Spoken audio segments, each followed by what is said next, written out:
हीरे मोती जवाहरात सब लेकर के बाबा के द्वार पर पहुंच गए। ओ लेकर भिक्षा चले नंदरानी, लेकर भिक्षा चले नंदरानी, लेकर भिक्षा चले नंदरानी, लेकर भिक्षा चले नंदरानी। कंचन थाल सजायो, कंचन थाल सजायो, ले भिक्षा जोगी जाओ आसन पर लो, भिक्षा जोगी जाओ आसन पर। भैया कहते हैं लो भिक्षा और अपने आसन पर जाओ भिक्षा लेकर के। लो भिक्षा जोगी जाओ आसन पर, लो भिक्षा जोगी जाओ आसन पर। बेड़ो बालक है डरायो, बेड़ो बालक है डरायो, ओ मैया तेरे पर यशोदा रे मायो, माला जोगी आयो, बाला जोगिया, ओ मैया तेरे मायो, यशोदा तेरे मायो, माला जोगी आयो, माला जोगी। भगवान भोलेनाथ कहते हैं भैया तू किसको डरने की बात कहती है? जिसके डर से काल में डर है, काल डराई, जिसके डर से काल को भी डर लगता है और बात को मेरा मूर्त देख करके डर लग जाए, संभव नहीं है। भगवान कहते हैं भैया मैं तुम्हारा ये हीरा मोती ये कांच का टुकड़ा लेने के लिए नहीं आया हूँ, तो क्या चाहिए तुम्हें? भगवान भोलेनाथ कहते हैं भैया ना चाहिए तेरी दौलत दुनिया, ना ये कंचन माया, ना चाहिए तेरी दौलत दुनिया, ना चाहिए तेरी माया, ना चाहिए तेरी दौलत दुनिया, ना ये कंचन माया, ना चाहिए तेरी दौलत दुनिया, ना ये कंचन माया। भैया ये मेरा धन नहीं है, मुझे ये सब नहीं चाहिए। तुम्हारा धन क्या है, तुम्हें चाहिए क्या? भोलेनाथ कहते हैं भैया अपने बालक का दर्शन करा दे, अपने बालक का दर्शन करा दे, अपने बालक का दर्शन करा दे, अपने बालक का दर्शन करा दे। मैं दर्शन को आयो, ओ मैया तेरे द्वार, यशोदा तेरे द्वार, माला जोगी आयो, बाला जोगी आयो, मैया तेरे द्वार, यशोदा तेरे द्वार, माला जोगी आयो, बाला जोगी आयो।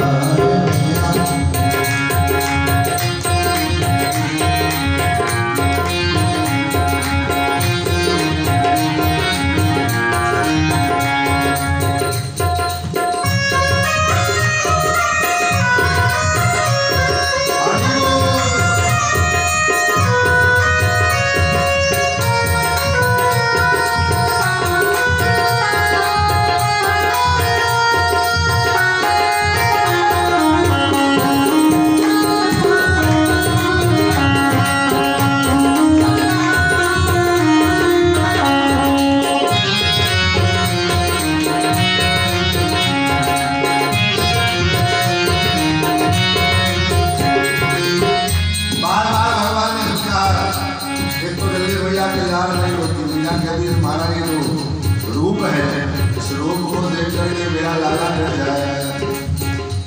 भगवान शिव ने कहा भैया तुम चिंता मत कर, मेरे लाला का चुनाव है। तो बार बार भगवान ने कहा तो मैया के अपने लाला को लेकर के बाहर आई और आप भगवान को दर्शन कराए। लेकर मैया चले कान्हा को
सुने और उसके बाद भगवान परिक्रमा करने लगे।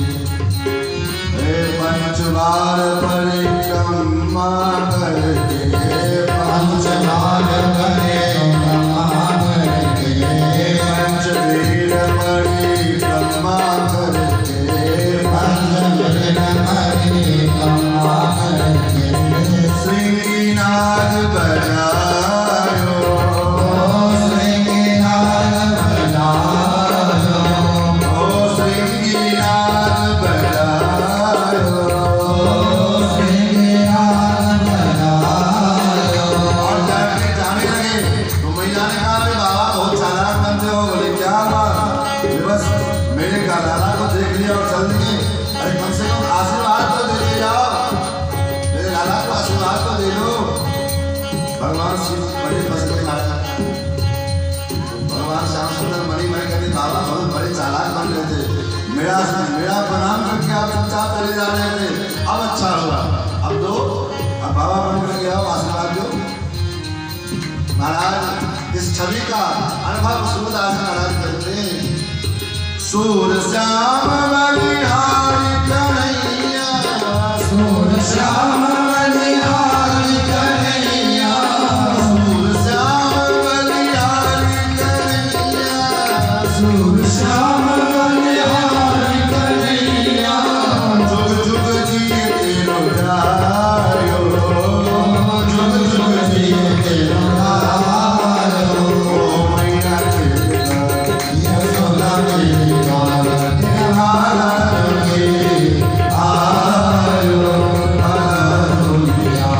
ओ मैया तेरा यशोदा तेरी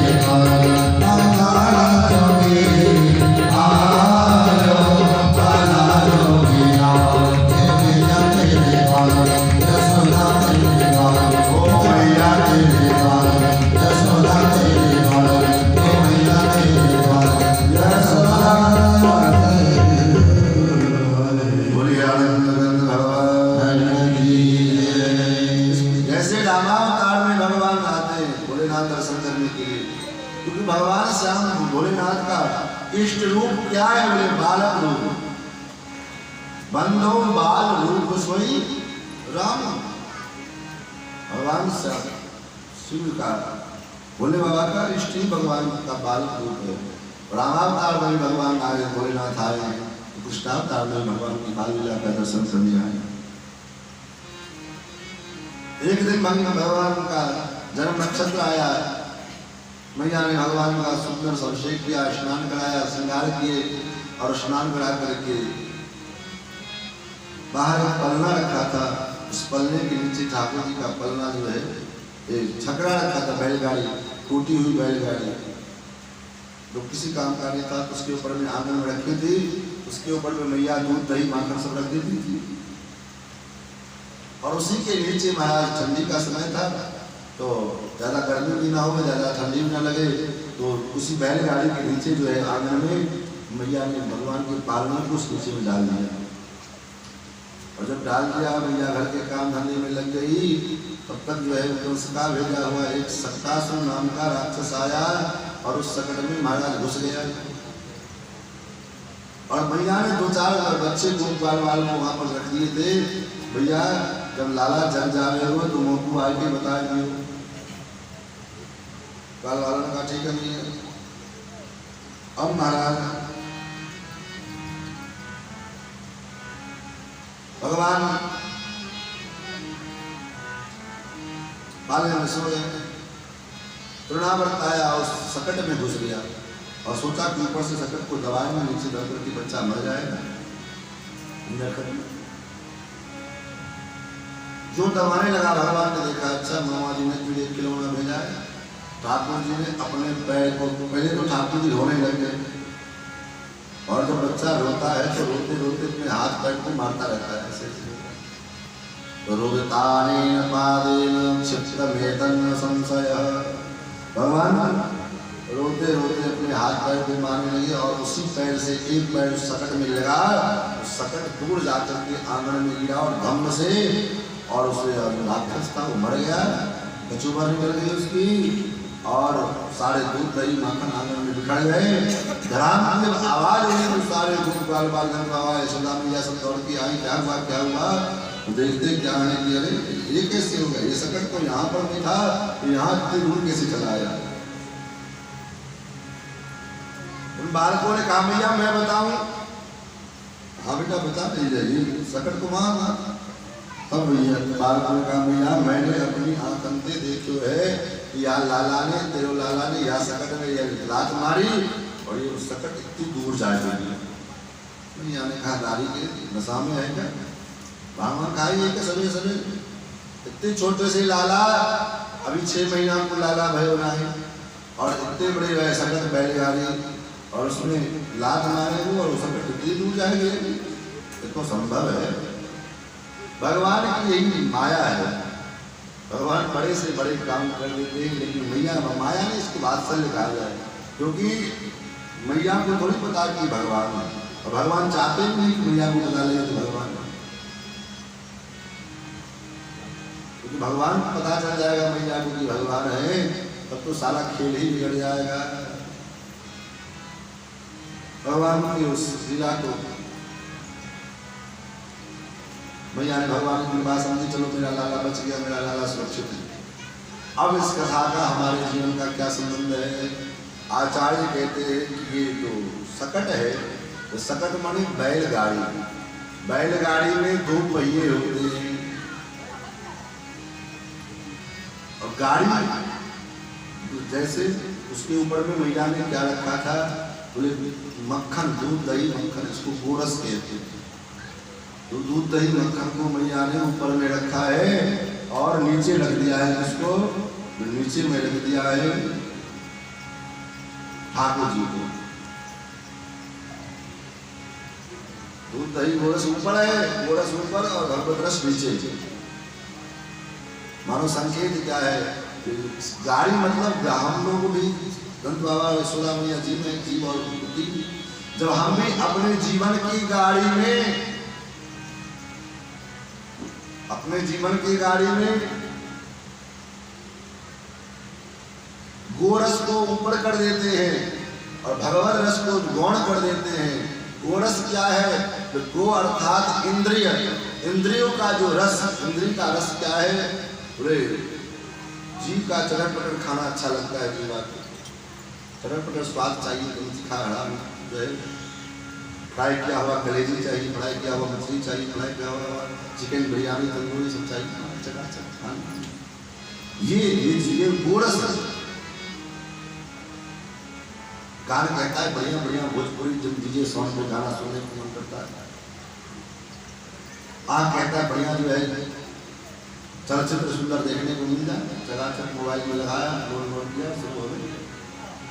ये इंद्रियों का जो रस है ये गोरस है। तो इंद्रिय रस अर्थात गोरस, इन रसों को जब हम ऊपर कर देते हैं जीवन में, जीवन की गाड़ी में जब हम अपने इंद्रियों के रस को ऊपर कर देते हैं और भगवत रस को गौण कर देते हैं, भगवान को नीचे कर देते हैं, संसार को ऊपर कर देते हैं, तो भगवान कहते हैं कि ठीक है, ऐसी गाड़ी को मैं सुरक्षित नहीं रहने दूंगा। और ठाकुर जी ऐसी लात मारते उस गाड़ी में, महाराज चकनाचूर हो जाता होगा।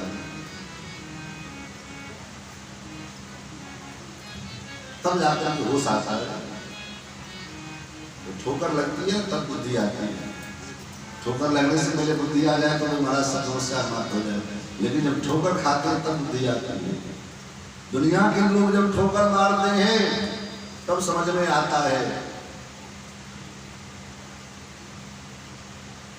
दुखों से जो ठोकर खाई ना होती तो प्रभु की मधुर याद आती आई ना। जब दुनिया से ठोकर लगता है तब भगवान की याद आती है, तब संसार से बैठा के जाते हैं।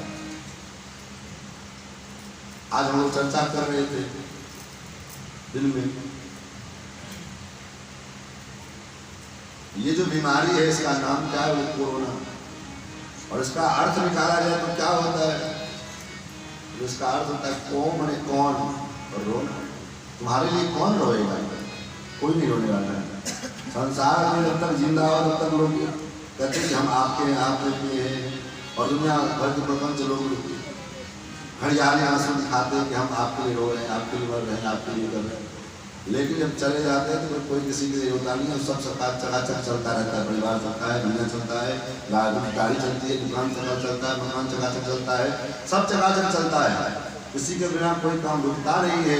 इसलिए ये बात संत महात्मा समझाते समझाते जब थक गए तो समझ में नहीं आई, तो महामारी आई। कौन सी बोले? कोरोना। कौन रोने वाला है? आपको कोई रोने वाला नहीं। और ये बात मतलब दुनिया के संत महात्माओं से नहीं समझ में आई तो कोरोना ने समझा नहीं।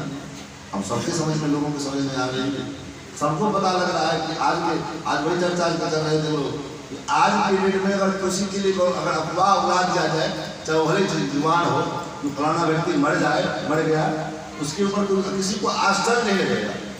पहले आश्चर्य था, अभी किसी मर गया, लेकिन अब अभी किसी को आश्चर्य नहीं। क्यों? बोले इस समय तो काल का ऐसा प्रकोप चल रहा है, कौन कब किस काल के हवाले चला जाए कोई नहीं जानता। तो महाराज इस कथा का यही तात्पर्य है, जब हम अपने जीवन में भगवत रस को नीचे कर लेते हैं और संसारिक रस को ऊपर कर देते हैं, तो भगवान उस जीवन रूपी रथ को, उस जीवन रूपी गाड़ी को तोड़ देते हैं। महाराज आगे कथा कि भगवान 1 वर्ष के पूरे हुए, लेकिन अभी तक भगवान का नामकरण नहीं हुआ है। नंद बाबा वसुदेव जी ने गर्गाचार्य जी को कहा, महाराज मेरे बालकों का नामकरण नहीं हुआ है, कैसे काम चलेगा? फिर तो गर्गाचार्य जी के कहने, वसुदेव जी के कहने पर गर्गाचार्य जी आए हैं और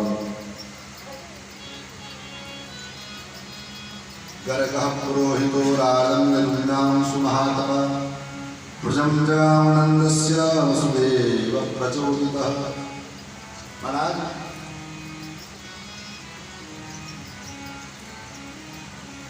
गर्गाचार्य वसुदेव जी के कहने पर आए हैं और तो नंद बाबा ने से कहा कि महाराज मैं वसुदेव जी के पुत्र का नामकरण करना चाहता हूँ, करने के लिए आया हूँ। तो नंद बाबा ने कहा, महाराज जब वसुदेव जी के पुत्र का नामकरण करना ही है तो साथ साथ मेरे भी पुत्र का नामकरण कर दो। गर्गाचार्य ने कहा कि महाराज मैं यदुवंशियों का आचार्य हूँ और अगर मैं आपके बेटे का नामकरण करूँगा तो कहीं कंस को पता लग जाए।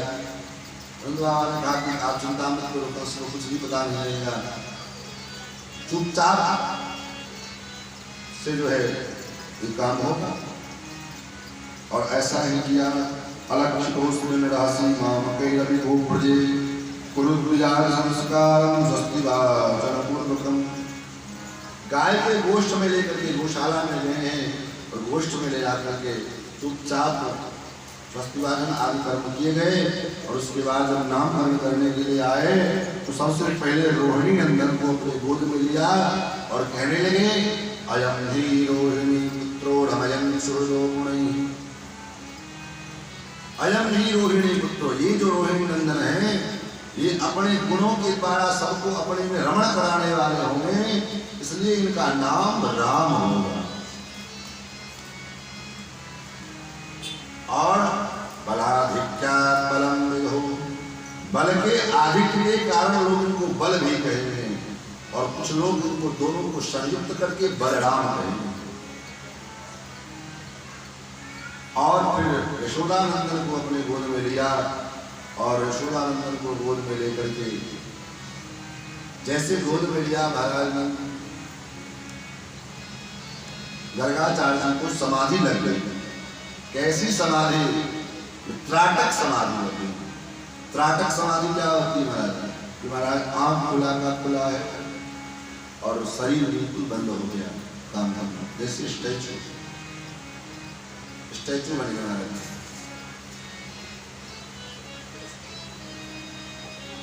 कुछ देर तक तो कुछ बोले ही नहीं महाराज। अब यशोदा जी की चिंता बढ़ने लगी, हे भगवान अब तक तो मेरे घर में केवल 80 लोग आते थे मरने के लिए, बाबा जी को भी मरने के लिए मेरा ही घर मिला था, कहीं को कुछ हो गया तब तो फिर महाराज हत्या का पाप लगेगा। तब तक नंदन भगवान ने विचार किया कि मैया घबरा रही है, तो ठाकुर जी को जो गोद में लेकर के गर्गाचार्य जी बैठे थे, सो लंबी लंबी दाढ़ी लटक रही थी गर्गाचार्य जी की, भगवान ने अपने नन्हे नन्हे हाथों को हिलाते हुए, 1 वर्ष के तो ही गए थे, हाथ पर हुक्म मार रहे थे।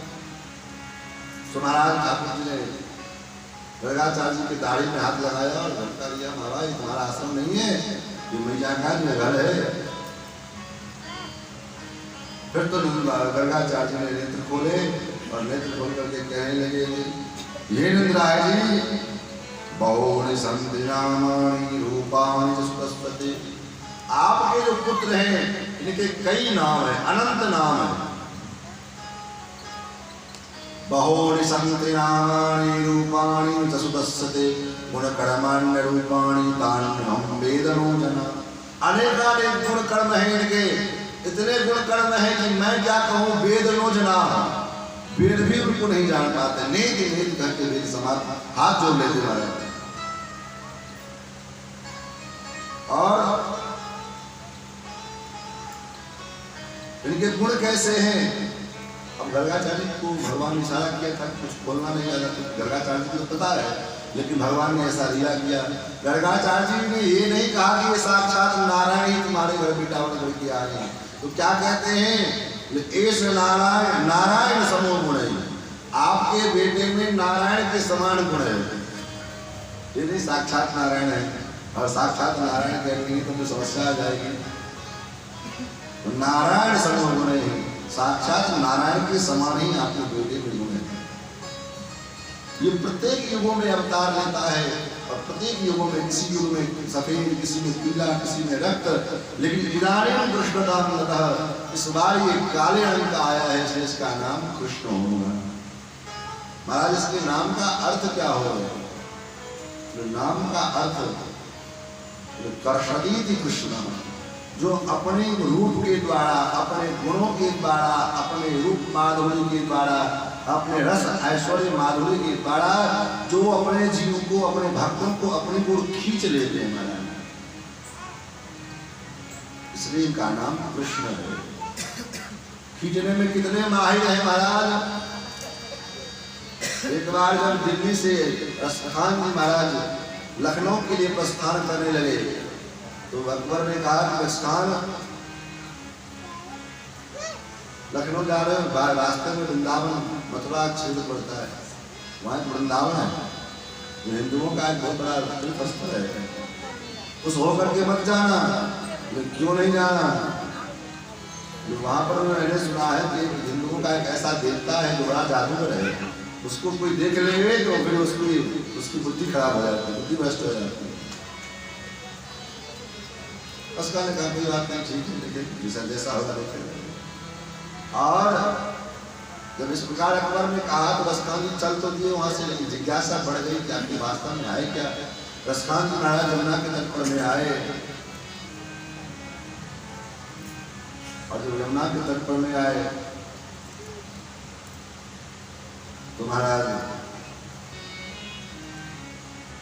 ऐसा भगवान को जब दया आ गई, चलो रसखान के ऊपर कुछ बात होनी चाहिए। भगवान ने क्या किया, रसखान के ऊपर में कृपा करने के लिए ठाकुर जी ने अपने दिव्य मोहनी छटा का, अपने स्वरूप का, अपने रूप लालित्य का, अपने रूप लावण्य का ऐसा रस जो है रसखान के ऊपर में बरसाया कि महाराज रसखान वास्तव में रसखान हो गए। 6 महीना बीत गया, वृंदावन में बैठे रहे, लखनऊ पहुंचे नहीं। अकबर ने पता लगवाया रसखान कहाँ गए, रसखान तो लखनऊ में पहुंची नहीं। पता लगाते लगाते पहुंचे सिपाही सैनिक लोग के साथ अकबर, रसखान रसखान क्या है, रसखान का क्या दशा है। वृंदावन के रज में यमुना के किनारे धूल में लेटे हुए पड़े हुए हैं, अश्रुधारा आंखों से बह रही है, और कृष्ण कृष्ण कृष्ण करते रहे। एक ही याचना भगवान से करते रहे और यही वरदान मांगते जा रहे हैं, क्या मानुष हो तो वही रसखान। हे प्रभु, अगर मैं मनुष्य में मेरा जन्म हो गए तो बसो नित्य नंद के, मैं नंद के गांव का ग्वाला बन जाऊंगा। जो पशु हो तो कहा बस मेड़ो, उन्होंने पशु में योनि में आप मुझे भेजोगे, मेरा क्या बस है। बसो नित्यानंद के धेनु मझार, ऐसी कृपा करना कि मैं नंद बाबा के गौशाला की गाय बना करके भेजूं। और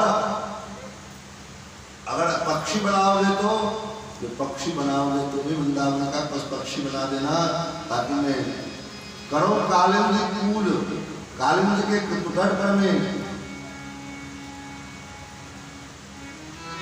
कल कल कल कल काल बहने वाली यमुना के किनारे उन कदम के वृक्ष के ऊपर में चढ़ करके और श्याम सुंदर के मुखछटा का दर्शन करता रहूंगा। और अगर चेतन नहीं बनाओगे, जड़ बनाओगे, पत्थर तो बनाओगे,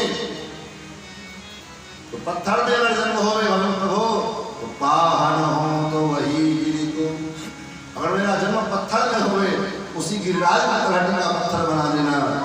क्यों, कौन से गिरिराज की? बोले जिस गिरिराज को स्वयं ठाकुर अपने हाथ में छत्र के रूप में धारण किए, ऐसे रसखान। अकबर ने पूछा रसखान क्या हुआ? रसखान ने कहा महाराज अब तक तो मेरा केवल नाम का मैं रसखान था, अब मैं वास्तव में रसखान हो गया, अब जाके मैं रसखान बना हूं, अब तक तो केवल नाम का रसखान। तो महाराज कहने का भाव करशक्ति कृष्ण जो अपने गुण के द्वारा, अपने रूप लावण्य के द्वारा, अपने ऐश्वर्य माधुर्य स्थैर्य धैर्य शौर्य वीर्य पराक्रम